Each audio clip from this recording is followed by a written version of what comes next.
ఇక విశాఖ జిల్లా నక్కపల్లి మండలం రాజయ్యపేట గ్రామంలో గ్రామ ఆరాధ్య దైవంగా భావించే నూకతాత జాతరకు భక్తులు పెద్ద సంఖ్యలో తరలివచ్చారు. గ్రామంలో పురాతన ఆచారాలకు పెద్దపీట వేస్తూ ఈ పండుగ నిర్వహిస్తారు.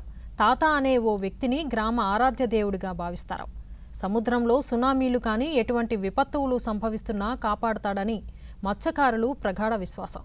కోరిన కోరికలు తీరుతాయని నమ్ముతారు. అయితే నూకతాత ఆలయంలో ఉండే పూజారి ఆలయం నుంచి 5 కిలోమీటర్ల పొడవునా భక్తులను తొక్కటం ఈ గ్రామంలో ప్రత్యేకత. ఈ విధి విధానం చేయటం వలన ఎటువంటి ప్రమాదాలు లేకుండా సుఖ సంతోషాలతో జీవిస్తారని ప్రజల విశ్వాసం.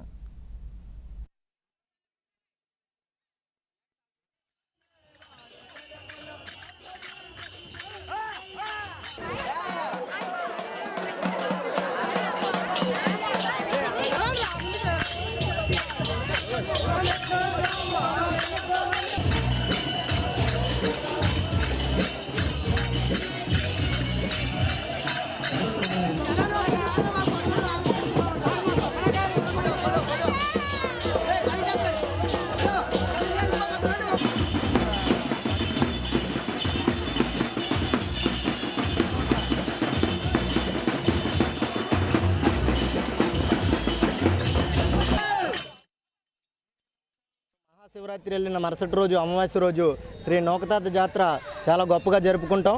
ఎందుకంటే ఈ నూకతాత అనే వ్యక్తి మా తాతల కాలంలో ఒక మనిషిగానే పిక్కి నూకతాత అనే వ్యక్తి ఉండేవాడు.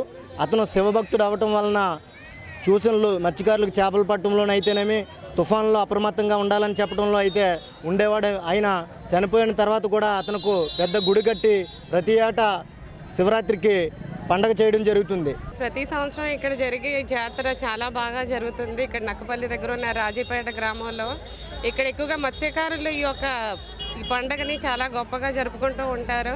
మత్స్యకారులకు మాత్రమే కాకుండా ప్రతి కులం వారు కూడా, అలాగని ఇక్కడ ఆంధ్రప్రదేశ్ మాత్రమే కాదు, ఇతర రాష్ట్రాల నుంచి కూడా, మహారాష్ట్ర, కర్ణాటక అటు నుంచి కూడా ప్రతి సంవత్సరం అందరూ తప్పనిసరిగా ఈ గ్రామంలో జరిగే నూకతాత పండుగని ఎంతో గొప్పగా అందరూ సందర్శిస్తూ ఉంటారు.